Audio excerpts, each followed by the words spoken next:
Hey, what's going on everybody? Commander Crane here, and we are back with another Pioneer deck tech. Today we're going to be talking about $50 Vampire Aggro in Pioneer. I'm very excited to bring the list to you.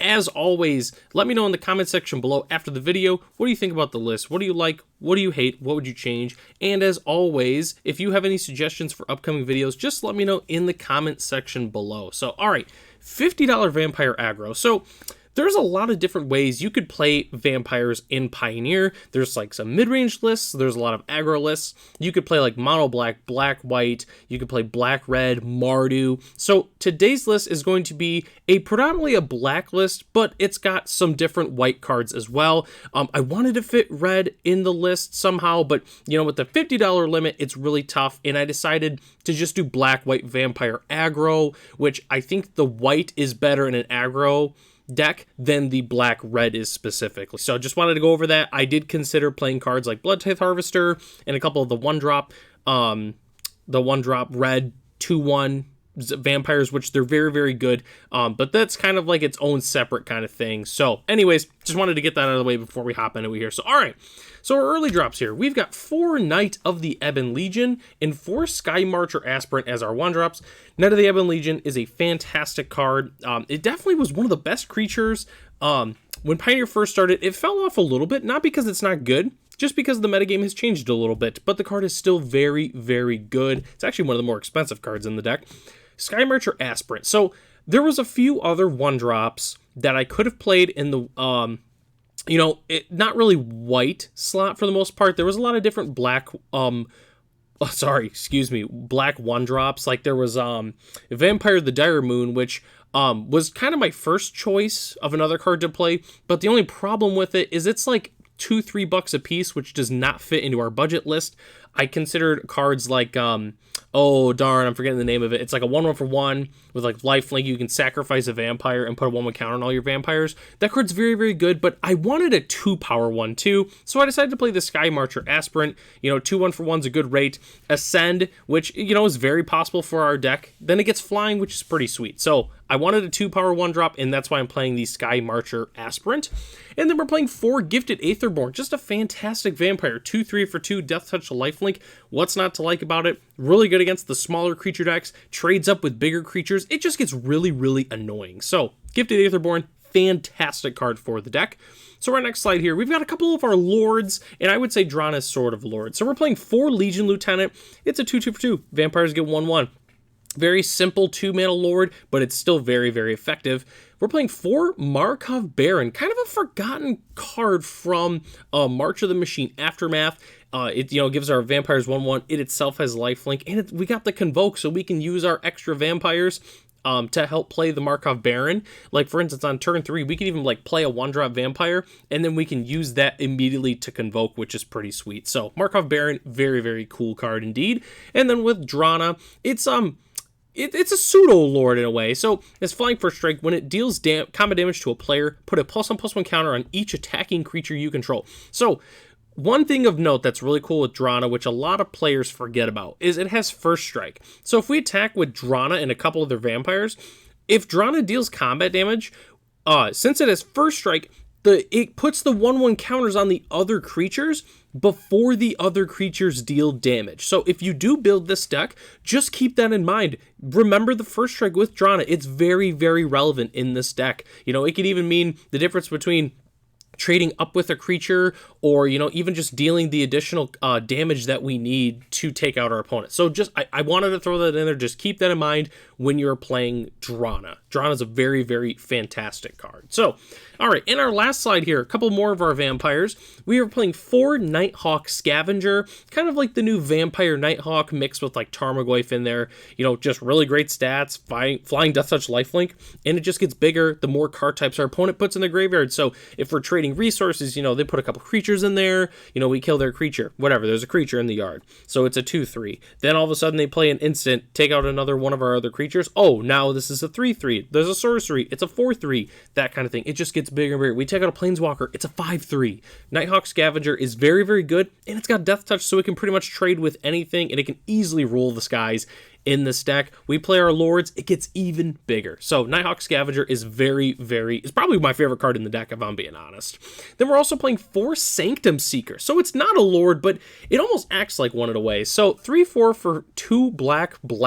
Whenever a vampire you control attacks, each opponent loses 1 life and you gain 1 life. So couple things. So that means if we're attacking with 4 vampires, we're draining our opponent for 4 and gaining 4, which is an incredibly good rate. The other thing is, Sanctum Seeker obviously doesn't have to attack itself. It's whenever a vampire. So we play it on turn 4, we attack with 3 vampires, boom, that's 3 Sanctum Seeker triggers. Very good against other aggro decks because obviously we gain the life back, which is fantastic. And on top of that, it does stack. So if we have 2 Sanctum Seekers in play, that means it's double the amount of triggers that we already had before. So Sanctum Seeker, absolutely fantastic card in the deck. And then ending our curve, we're playing 2 Edgar Charmed Groom, 4/4 for 2 white-black, legendary creature Vampire Noble. Other vampires get 1/1, which is a great rate. And then when it dies, return it to the battlefield transformed under its owner's control. I forgot to actually put it on here, but for those who would like to know what it does, it turns into an enchantment. Then we make a 1/1 vampire's lifelink, then put a counter on it. And then once it gets 3 counters, we transform it back into Edgar Charmed Groom. So if it dies, we get a couple dudes, and then a couple turns later, boom, Edgar comes back. So Edgar is very, very good in this deck. You know, if our opponent removes it, doesn't matter. We're still getting value. It's just going to keep making more vampires and then come back again. The vampires that we make, they're each gonna get +1/+1. It's very, very good. Edgar, very underrated card in the deck overall. So that's our entire main board except for the lands and a couple of our removal spells here. So we're playing 4 Blood Chief's Thirst. Very on flavor, by the way, because I believe that's Drana in the picture of the Blood Chief's Thirst. You know, kind of cool. It is our budget Fatal Push. We weren't able to fit Fatal Push in the deck, but obviously, if you're not on a budgetary restriction, go ahead and put Fatal Pushes in there. But Blood Chief's Thirst is still a fantastic card in general. Then we're playing 2 Vanishing versus just our other flexible removal spell. Takes out most of the problematic permanents that we have to deal with in the format. Just great overall. So, you know, no complaints. So, all we've got to talk about left is our lands here. We're playing 4 Concealed Courtyards, 4 Caves of Koilos as our main dual lands. Thank goodness Concealed Courtyard was in that Pioneer Challenger deck a couple years ago. Otherwise, this card would be way more than it already is. Caves of Koilos is like a 50-cent card. It's a fantastic dual land untapped. Yeah, we take a little bit of damage, but we're playing a bunch of lifelinkers, so it doesn't even matter. Then we're also playing 4 Voldaren Estate, so it does act as a dual land for our vampires. We do have to pay some life, but that's fine, so it's kind of like Caves of Koilos.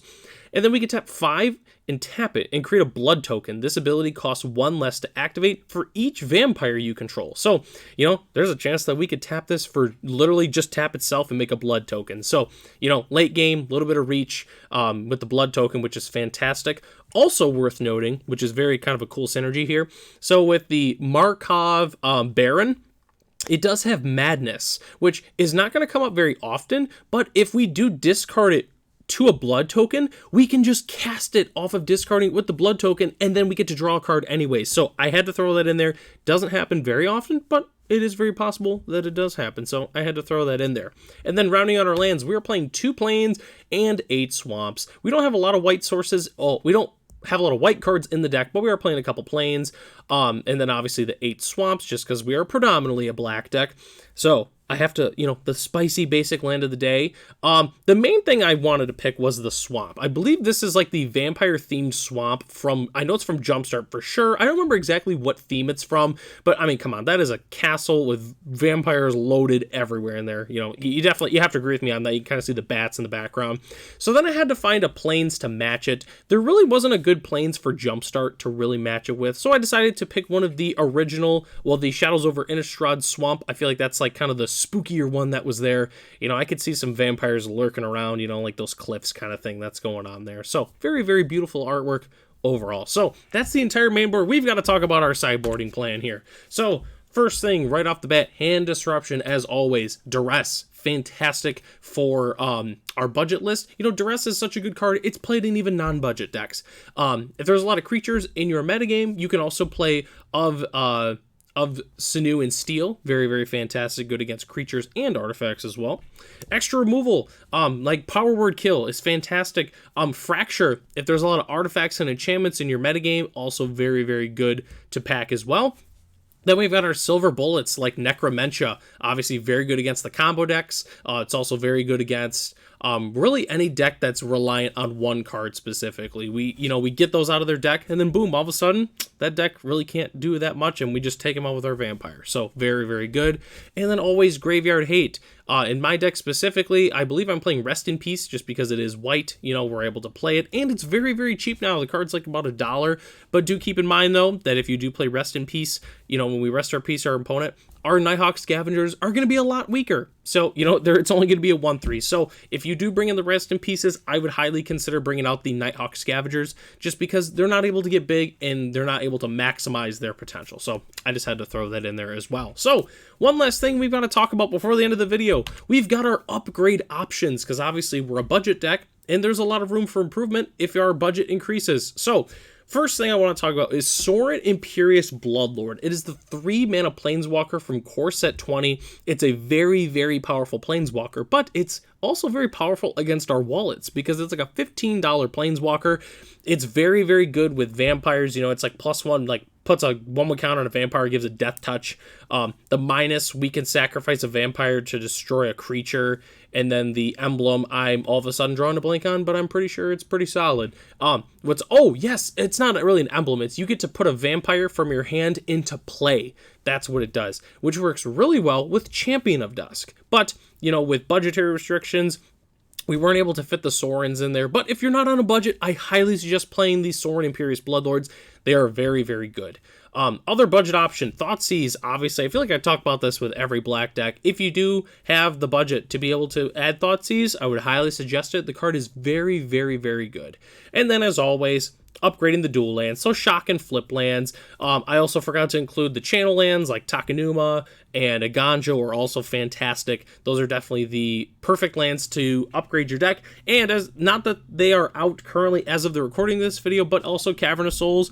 Don't feel like you have to put in Cavern of Souls. I personally, they're great against the counterspell decks, but past that, don't feel like you need them. Honestly, you can definitely win, against the control decks without your Cavern of Souls. Just wanted to throw that in there as well. So that is the entire deck. That was, I feel like, a pretty short overall deck list for the most part. A lot of 4-ofs. The lands were really simple, so we just flew through that one. Just let me know in the comment section below. Is there any specific card that I forgot?